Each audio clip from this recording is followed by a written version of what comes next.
Welcome to சகஸ் academy.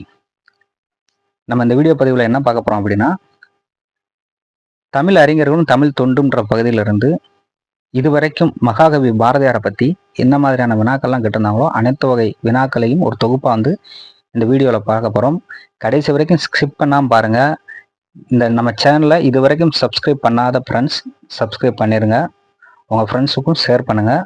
வாங்க வீடியோக்குள்ளே போகலாம். வைரமுடைய நெஞ்சு வேணும் என கூறியவர் பாரதியார். வைரமுடைய நெஞ்சு வேணும் என கூறியவர் பாரதியார். நல்லா ஞாபகம் வச்சுக்கோங்க. வைரம் அப்படின்றத ஞாபகத்தை நல்லா வச்சுக்கோங்க. இதை சொன்னவர் வந்து பாரதியார். வைரத்தை பாரதியார் நெஞ்சில வச்சிருப்பாரு எப்பயுமே அப்படின்னு நான் வச்சுக்கோங்க. வச்சிருந்தீங்கன்னா இது குழப்பாது. பாரதியார். அடுத்தது, நெஞ்சை அள்ளும் சிலப்பதிகாரம் என்று பாடியவர். அந்த நெஞ்சை திரும்ப சொல்றாங்க. நெஞ்சில வைரம் வச்சிருப்பாரு, அந்த நெஞ்சில சிலப்பதிகாரத்தையும் வச்சிருப்பாருன்னு நான் வச்சுக்கோங்க. நெஞ்சை அள்ளும் சிலப்பதிகாரம் என்று பாடியவர் மகாகவி பாரதியார். பாரதியார் வசன கவிதை எழுத உந்துதலாய் இருந்த அமெரிக்க கவிஞர் யாருன்னு கேட்குறாங்க. அவர் பேரு வால்ட் விட்மன். யாருடைய சாயல்னு சொல்லியும் ஒரு கேள்வி வரும். இதை எப்படி ஞாபகம் வச்சுக்கிறதுனா, பாரதியார் வந்து முண்டாசு கவின்னு சொல்லுவாங்க. அவர் எப்பயுமே வந்து ஒரு முண்டாசு கட்டியிருப்பார் தலையில. அதை வால் பகுதி மாதிரி பின்னாடி அந்த முண்டாசு வந்து தொங்கிக்கிட்டு இருக்கும். அதை வந்து வால் மாதிரி ஞாபகம் வச்சுக்கோங்க. வால்ட் விட்மனோட சாயல்ல தான் பாரதியார் எழுதுவார். அதே போல பாரதியார் வசன கவிதை எழுத உந்துதலாய் இருந்த அமெரிக்க கவிஞரும் வால்ட் விட்மன் அப்படின்றத நான் வச்சுக்கோங்க. நாமார்க்கும் குடியல்லோம் எனும் பாடல் யாரை அச்சமில்லை அச்சமில்லை என பாட தூண்டியது? மகாகவி பாரதியாரத்தையும் அச்சமில்லை அச்சமில்லைன்னு பாட தூண்டியது. அச்சமில்லை அச்சமில்லை என்ற பாட்டை படிச்சவர் பாரதியார்ன்றது எல்லாத்துக்குமே தெரியும். ஆனா எந்த பாட்டை பார்த்து படிச்சாரு அப்படின்றது இந்த கொஸ்டின்ல சொல்லியிருக்காங்க. நாமார்க்கும் குடியல்லோம் மறந்துடக்கூடாது. அடுத்தது, யாமறிந்த புலவரிலே கம்பனை போல் அப்படின்னு கம்பரை புகழ்ந்து பாடியவர் பாரதியார். பாரதியார் கம்பரை புகழ்ந்திருப்பாரு, இளங்கோவடிகளை புகழ்ந்திருப்பாரு, திருவள்ளுவன் தன்னை உலகினுக்கே தந்து அப்படின்னு சொல்லி திருவள்ளுவரையும் புகழ்ந்திருப்பாரு. இந்த 3 கொஸ்டினுமே மாற்றி மாற்றி அது வந்துகிட்டே தான் இருக்கும். அதனால எந்த கன்ஃபியூஷனும் இருக்கக்கூடாது. கம்பர், திருவள்ளுவர், அடுத்தது இளங்கோவடிகள், அவங்க 3 பேர்த்தையும் புகழ்ந்திருப்பாரு. சரி, வாங்க போலாம். யாமறிந்த புலவரிலே கம்பனை போல் அப்படின்னு கம்பரை புகழ்ந்து பாடியவர் யார்? பாரதியார். அடுத்தது, பொருந்தாத இணையை கண்டறியன்னு போட்டிருக்காங்க. சரி, பொருந்தக்கூடிய இணை 3யுமே நம்ம சொல்லிடுவோம். சிறுபஞ்ச மூலம் நூலின் ஆசிரியர் காரியாசான். ஞானரதம் நூலின் ஆசிரியர் பாரதியார். ஞான ரதத்தின் ஆசிரியர் பாரதியார். அடுத்தது, ஞான ரதம் வந்து இது என்ன வசன நூலா உரைநடையா அப்படின்னு சொல்லி கேள்வி வரும். ஞான ரதம் வந்து ஒரு உரைநடை நூல், அதனால நான் வச்சுக்கோங்க. அந்த ரா வருது பாருங்க, ரதம், அதை ரைன்னு நான் வச்சுக்கோங்க. உரைநடைன்றத நான் வச்சுக்கோங்க. ஞான ரதம் உரைநடை நூல். சரி, எழுத்து அப்படின்ற நூலோட ஆசிரியர் யாருன்னா சீசு செல்லப்பா. இதை எப்படி ஷார்ட்டா நான் வச்சுக்கிறேன்னா, எப்பயுமே எழுத்துனாலே செல்லமா எழுதுவாரு அப்படின்னு நான் வச்சுக்கோங்க. செல்லமா எழுதுவாரு. அப்ப எழுத்து நூலின் ஆசிரியர் செல்லம். சீசு செல்லப்பா அப்படின்னு நான் வச்சுக்கோங்க. அடுத்தது, குயில் பாட்டு வந்து ஆக்சுவலாக அது வந்து பாரதியார் தான் எழுதியிருப்பாரு. குயில் பாட்டு, கண்ணன் பாட்டு, பாப்பா பாட்டுண்டு. அதனால இதுல கொடுத்துருக்க இணை தப்பு, கண்ணதாசன் தப்பு. அடுத்த கொஸ்டின், கன்ஃபியூஸாக இருக்கக்கூடிய கொஸ்டின்ஸை நான் உங்களுக்கு சொல்லலை. தவறுதலாக வந்து உங்களுக்கு வந்து மனப்பாடம் இருக்கக்கூடாதுன்ற கண்டி. அடுத்தது, யாமறிந்த புலவரிலே இளங்கோவை போல் என இளங்கோவை புகழ்ந்து பாடியவர் யார்? பாரதியார். இளங்கோவை புகழ்ந்து பாடியவர் பாரதியார். ஏற்கனவே சொல்லியிருந்தேன், வள்ளுவனை பற்றி சொல்லியிருப்பாரு, கம்பரை பற்றி சொல்லியிருப்பாரு, இளங்கோவை பற்றி சொல்லியிருப்பாருன்னு. அடுத்தது, ஓரூருக்கொரு நாட்டுக்குரியதான ஓட்டை சான் நினைப்புடையவர் அல்லர் யாருன்னு கேட்டிருக்காங்க. பாரதியார். ஓரூருக்கொரு நாட்டுக்குரியதான ஓட்டைச்சான் நினைப்புடையவர் அல்லர் யாருன்னா பாரதியார். அடுத்த கேள்வி, பாரதியார் யாருடைய சாயலில் வசன கவிதை எழுத தொடங்கினார்னா வால்ட் விட்மன். ஏற்கனவே சொன்னேன், முண்டாசு கவின்னு சொல்லுவாங்க. முண்டாசுக்கு பின்னாடி வந்து வால் மாதிரி தொங்கும், வால்ட் மட்டும்னா நான் வச்சுக்காங்கன்ட்டு. அடுத்தது, இயற்பெயர் கண்டறிக அப்படின்னு சொல்லி போட்டிருக்காங்க. பாரதியாரோட இயற்பெயர் வந்து சுப்பிரமணியன். சுப்பிரமணிய பாரதியார் தான் நம்ம படிச்சிருக்கோம். அடுத்தது, பாரதிதாசனோட இயற்பெயர் கனக சுப்புரத்தினம் அப்படின்னு சொல்லுவாங்க. சுப்புரத்தினம். சுரதாவோட இயற்பெயர் அப்படின்னா ராஜகோபாலன். சுரதாவுக்கு வந்து ராஜகோபாலன் அப்படின்னு நான் வச்சுக்கோங்க. வாணிதாசன் வந்து அரங்கசாமி.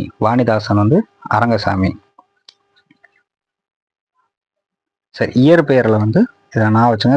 ஏன்னா பாரதியாருக்கும் உங்களுக்கு ஆல்ரெடி தெரியும், பாரதிதாசனும் தெரியும்.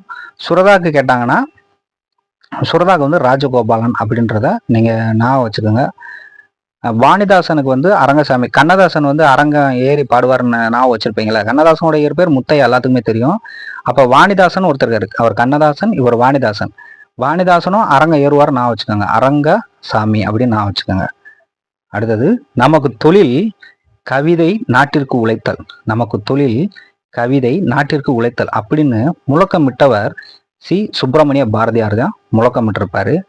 அடுத்தது வள்ளுவன் தன்னை உலகினைக்கே தந்து வான்புகழ் கொண்ட தமிழ்நாடு என்ற தொடரை எழுதியவர் யாருன்னா பாரதியார் தான். ஏற்கனவே நான் சொன்னது தான், வள்ளுவர், இளங்கோவடிகள், கம்பன் 3 வரையும் பற்றி சொல்லியிருப்பாரு அப்படின்னு சொன்னவர் பாரதியார். இந்த கொஸ்டின் வந்துகிட்டே இருக்கும்.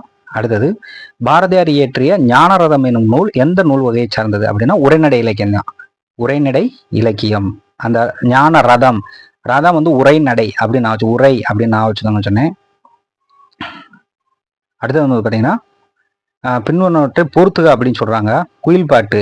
குயில் பாட்டு யாருடைய புக்கு அப்படின்னா பாரதியார் அவர்களோட புக்கு. அழகின் சிரிப்பு பாரதிதாசன். அழகின் சிரிப்பு பாரதிதாசன். துறைமுகம். துறைமுகம் எடுத்துக்கிட்டீங்கன்னா சுரதா. துறைமுகம் சுரதா. பால்வீதி. பால்வீதி அப்படின்றது வந்து பால்வீதி அப்துல் ரகுமான். பால்வீதி வந்து அப்துல் ரகுமான். சரி, இப்போ குயில் பாட்டு உங்களுக்கு ஆல்ரெடி நல்லாவே தெரிஞ்சிருக்கும். பாரதியார் தான் குயில் பாட்டு, கண்ணன் பாட்டு, பாப்பா பாட்டு சொல்லியிருக்கேன். அழகின் சிரிப்பு பாரதிதாசன் எல்லாத்துக்கும் கிட்டத்தட்ட ஓரளவு தெரியும். துறைமுகம். துறைமுகம்ன்றது வந்து சுரதா அப்படின்றத பார்த்துக்கோங்க. பால்வீதி அப்துல் ரகுமான். அடுத்தது நமக்கு தொழில் கவிதை நாட்டிற்கு உழைத்தல் இமைப்பொழுதும் சோராதிருத்தல் அப்படின்ட்டு சொன்னவங்க யாருன்னா பாரதியார் தான். இமைப்பொழுதும் சோராதிருத்தல். அடுத்தது நூல்கள் நூலாசிரியர்கள் பொறுத்துக அப்படின்னு சொல்றாங்க. அழகின் சிரிப்பு பாரதிதாசன் எழுதின புக்கு. தெய்வ திருமலர் அப்படின்ற புக் எழுதினவர் நாமக்கல் கவிஞர். பாவிய கொத்து. பாவிய கொத்து வந்து பாவலரேறு பெருஞ்சித்திரனார். பாவிய கொத்து பாவலரேறு பெருஞ்சித்திரனார். கண்ணன் பாட்டு பாரதியார் எழுதினது. கண்ணன் பாட்டு பாரதியார் எழுதினது.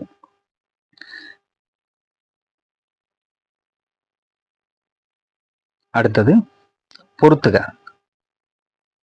பொறுத்துக பொறுத்த வரைக்கும் சரஸ்வதி அந்தாதி கம்பர். சரஸ்வதி அந்தாதி எழுதினவர் கம்பர். ஒட்டக்கூத்தர் எழுதினது ராஜராஜ சோழன் உலா. ராசராச சோழன் உலா. ராஜராஜ சோழனுக்கு ஒரு ஒற்றன் இருந்தாருன்னு நான் வச்சுக்கோங்க, ஒட்டக்கூத்தர். ராஜராஜ சோழன் வந்து எப்பயுமே ஒரு ஒற்றர் வச்சிருப்பாரு நான் வச்சுக்கோங்க. அப்போ ஒட்டக்கூத்தர் எழுதின நூல் ராஜராஜ சோழன் உலா. அடுத்தது பாரதிதாசன். பாரதிதாசன் என்ன புக் எழுதியிருக்காரு அப்படின்னா குடும்ப விளக்கு. பாரதிதாசன் வந்து குடும்ப விளக்கு எழுதியிருப்பாரு. அடுத்தது பாரதியார். பாரதியார் பாஞ்சாலி சபதம் எழுதியிருப்பாங்க. அடுத்தது நூல் ஆசிரியர். குயில் பாட்டு. குயில் பாட்டு பாரதியார். அழகின் சிரிப்பு பாரதிதாசன். துறைமுகம் சுரதா. பால்வீதி அப்துல் ரகுமான். பால்வீதி அப்துல் ரகுமான். நல்லா நான் இந்த பால்வீதியை நீங்கள் கொஞ்சம் ஷார்ட்டாக ஞாபகம் வச்சுக்கலாம். எப்பயுமே ரகுமான் இருக்கார்ல, ரகுமான் இசையமைப்பாளர் ரகுமான் வந்து அவரை ஞாபகம் வச்சுக்கோங்க. எப்பயுமே வீதியில் போகும்போது அவர் அந்த அந்த பால் வீதின்னு சொல்லி ஞாபகம் வச்சுக்கோங்க. அவர் அதை யோசிச்சுக்கிட்டே போவார் ஞாபகம் வச்சுக்கோங்க. அப்துல் ரகுமான் பால் வீதி. வீதியில் போகும்போது அந்த பாடல்கள்லாம் இசைப்பு ஞாபகம் வச்சுக்கிட்டே யோசிச்சுக்கிட்டே போவார். பால் வீதி அப்படின்றத நான் வச்சுக்கோங்க, அப்துல் ரகுமான். அடுத்தது நெஞ்சையல்லும் சிலப்பதிகாரம் என்று பாடியவர். நெஞ்சையல்லும் சிலப்பதிகாரம் என்று பாடியவர் பாரதியார். நெஞ்சையல்லும் சிலப்பதிகாரம் பாரதியார். ஏற்கனவே வைரமுடைய நெஞ்சு அப்படின்னு சொல்லியிருப்பாரு. சிலப்பதிகாரம் நெஞ்சில வந்து சிலப்பதிகாரத்தை வச்சுக்குவாருன்னு சொல்லி நான் வைக்க சொன்னேன். அதே தான் எங்கேயும் இருக்காங்க. நெஞ்சையல்லும் சிலப்பதிகாரம் பாடியவர் பாரதியார். அடுத்தது கம்பன் இசைத்த கவியெல்லாம் நான் என்று பெருமைப்படுவர். கம்பன் இசைத்த கவியெல்லாம் யார்? நான் அப்படின்னு பெருமைப்படுவர் பாரதியார் தான் சொல்லியிருக்காங்க ஆன்சர். அடுத்தது யாமறிந்த புலவரிலே கம்பனை போல் என்று புகழ்ந்து கூறியவர் பாரதியார். கம்பன் இசைத்த கவியெல்லாம் நான் என்று பெருமைக்குரிய கவிஞர் பாரதியார். பாரதி தன் குயில் பாட்டில் பாடும் பாடல் வரிகளை கண்டறிய. குயில் பாட்டுல என்ன பாட்டு படிச்சிருப்பாருன்னு கண்டறிய சொல்றாங்க. பாட்டினை போல் ஆச்சரியம் பாரிமிசை இல்லையடா அப்படின்னு சொல்லி ஆன்சர் கொடுத்துருக்காங்க. அடுத்தது சந்திர மண்டலத்தில் சந்திர மண்டலத்தியல் கண்டு தெளிவோம் என பாடியவர். சந்திர மண்டலத்தியல் கண்டு தெளிவோம் என பாடியவர் பாரதியார். பாரதியாரின் கடிதங்கள் எனும் நூலை பதிப்பித்தவர் யார் அப்படின்னு கேட்குறாங்க. பாரதியாரின் கடிதங்கள் எனும் நூலை பதிப்பித்தவர் யாருன்னா பத்மநாபன். பத்மநாபன் அவர்கள் தான் பதிப்பிச்சிருக்காரு. இப்போ பாரதியாரோட கடிதம்லாம் படிக்கிறதுக்கு எவ்வளோ செலவாச்சுன்னு நான் வச்சுக்கோங்க. 10 ரூபா செலவாச்சுன்னு நான் வச்சுக்கோங்க. 10 ரூபா செலவாயிருச்சு அப்படின்னு நான் வச்சுக்கோங்க. பத்மநாபன் பாரதியாரின் கவிதைகளை பதிப்பித்தவர் யாருன்னா பத்மநாபன். அடுத்தது, நாடும் மொழியும் நமதிரு கண்கள் என புகழ்ந்துரைத்த கவிஞர் பாரதியார். நாடும் மொழியும் நமதிரு கண்கள். அடுத்தது, ஓகே ஃப்ரெண்ட்ஸ், இன்னைக்கு இந்த வீடியோவில் பாரதியாரை பற்றி கேட்ட அனைத்து கேள்விகளும் பார்த்தாச்சு. நம்ம இன்னொரு வீடியோ தொகுப்பில் பாரதிதாசன், நாமக்கல் கவிஞர், இந்த மாதிரி அறிஞர்களை ஃபுல்லாக பார்ப்போம். இது வரைக்கும் நம்ம சேனலை சப்ஸ்கிரைப் பண்ணாட்டி பண்ணிடுங்க, மறந்துடாதீங்க. உங்கள் ஃப்ரெண்ட்ஸுக்கும் ஷேர் பண்ணுங்கள். Okay friends, thank you.